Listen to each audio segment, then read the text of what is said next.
Hello, welcome back for another Q&A. I asked on my Instagram if anybody had any questions that they were curious about and wanted to know the answers to. So if you don't follow me on Instagram, the link is down below in the description. It's avh.333.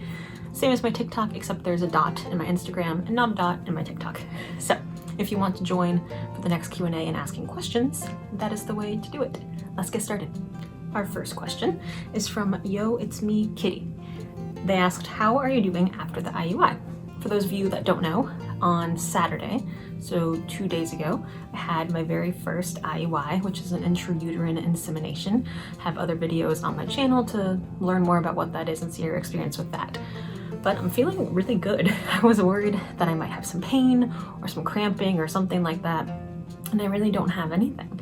I have some slight twinges kind of down in my ovaries, I'm assuming, but it doesn't hurt, it's not uncomfortable.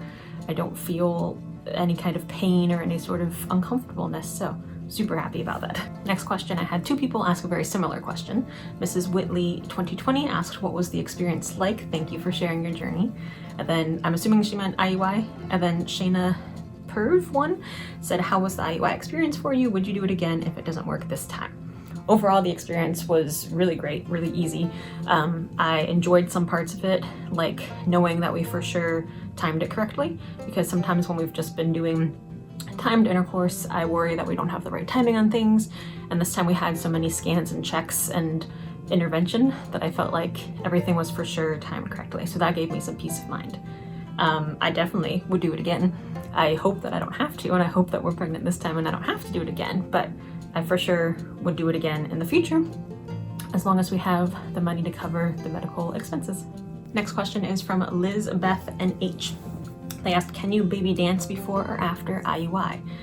Yes, but it's limited. So the doctor gave us a very strict schedule because they want my husband's sample to be the best quality that they can for the actual IUI. So yes, we were allowed to a little bit before and definitely after, but it was on a timed schedule. So I'm sure every doctor is different and every doctor gives different advice and timing. So make sure that if you are doing an IUI that you follow what your doctor says, but I feel like we covered our bases pretty well.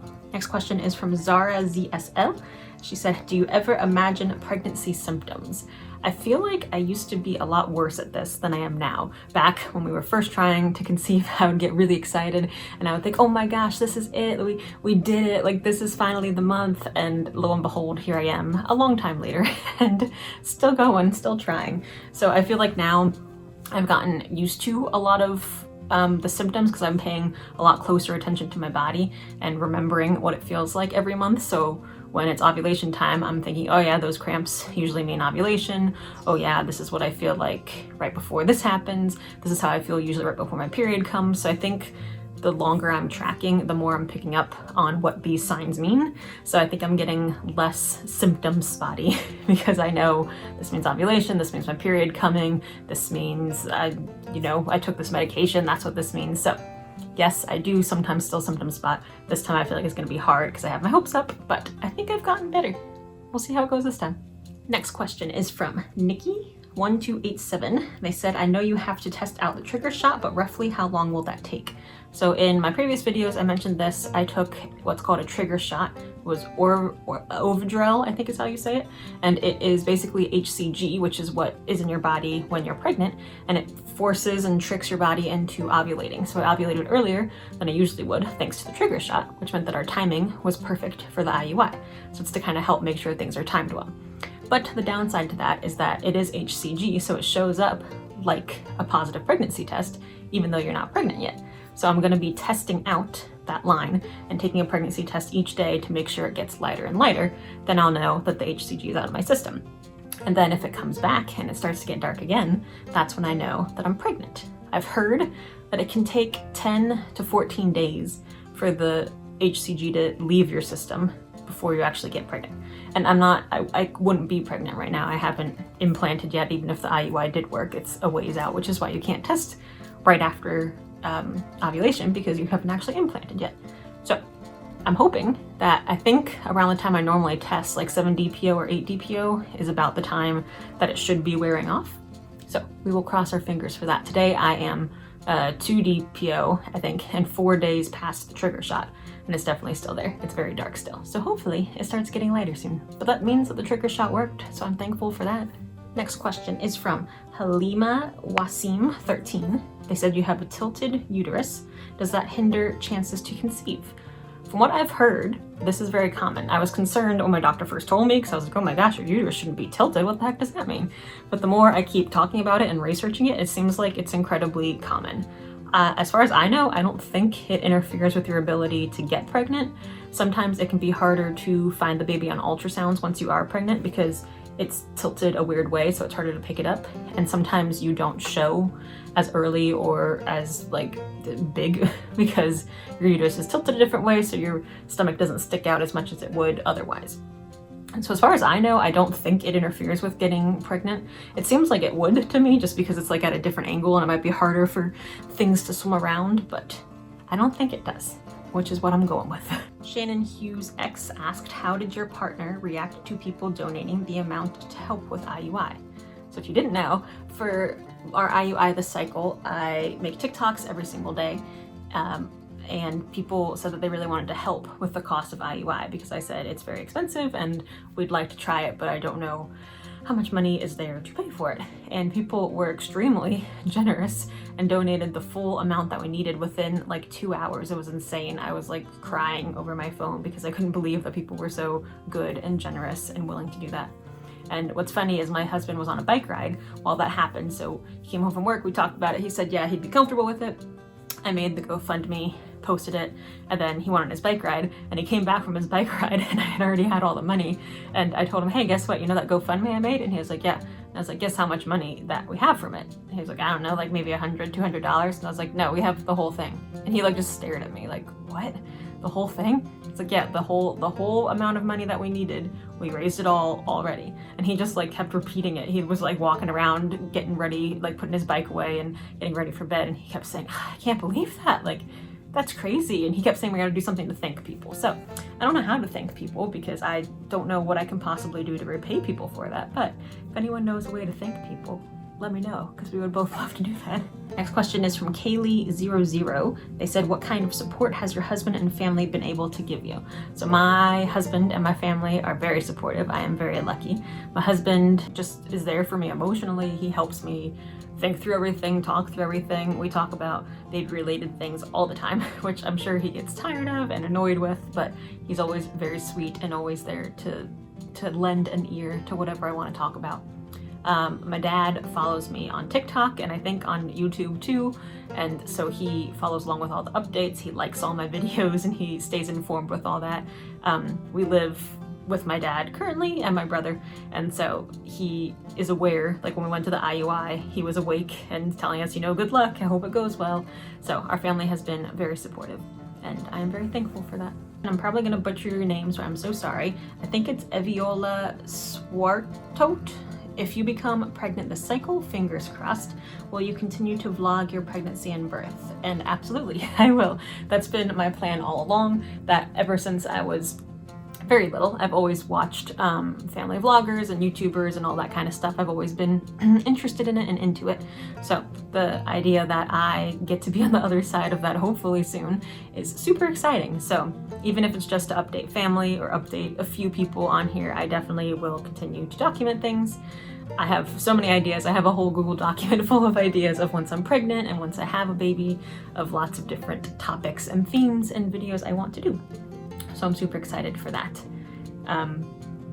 I'll probably still make TikTok videos as well, but my plan is probably to move over to more of the YouTube side of things once I am pregnant, since I can make longer videos, like weekly check-ins and talking about my symptoms and showing the ultrasounds. I have a lot of family that live all over the place, so it'll definitely be nice to update them through social media and through the means that is the internet. I'm super excited to do like telling my family and friends I'm pregnant, because I think that is gonna be super cute. So I'm excited for that one. Also from Eviola Swartot again, have you and your husband picked names yet? Will you share the gender? So I have a very long list of baby names. I really love names and have loved them for a long time. I'm on baby name forums and I help people pick out names for their own babies based off of criteria. It's kind of like a riddle. It's really fun.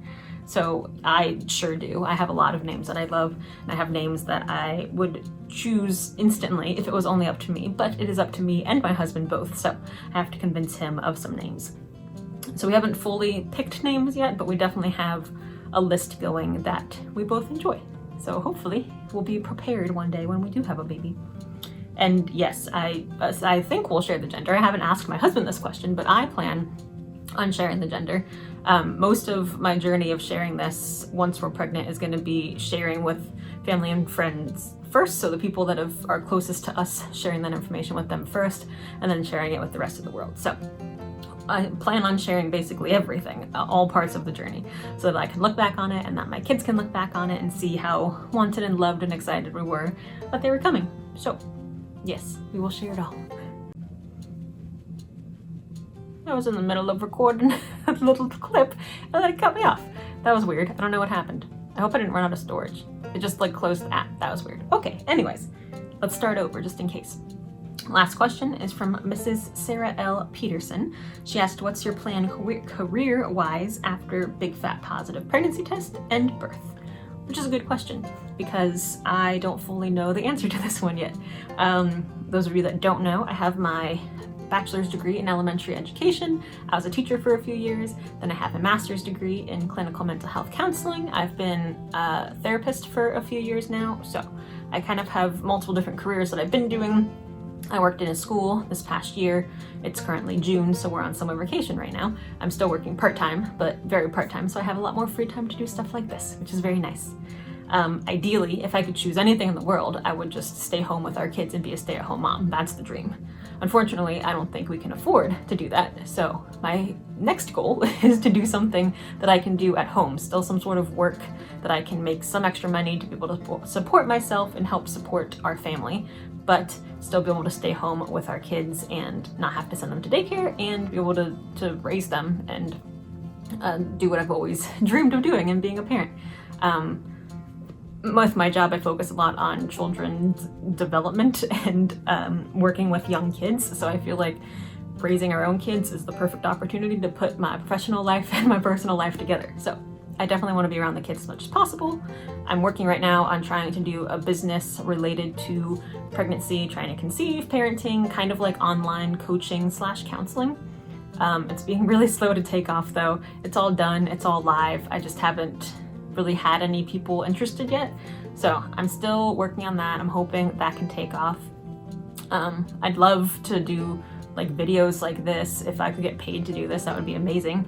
I haven't reached that point yet, but if I could, that would be amazing. So those are my choices, but I've got to do something to keep supporting the family. So hopefully one of those options will take off.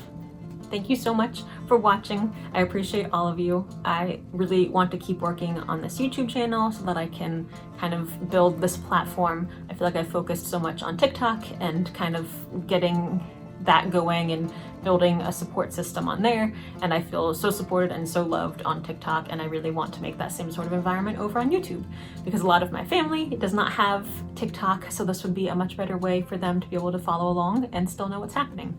And as we get into pregnancy, hopefully soon, then this is a way to share a more in-depth version of what's going on. So thanks for asking all these questions. My poodle's growling. I'll see you next time.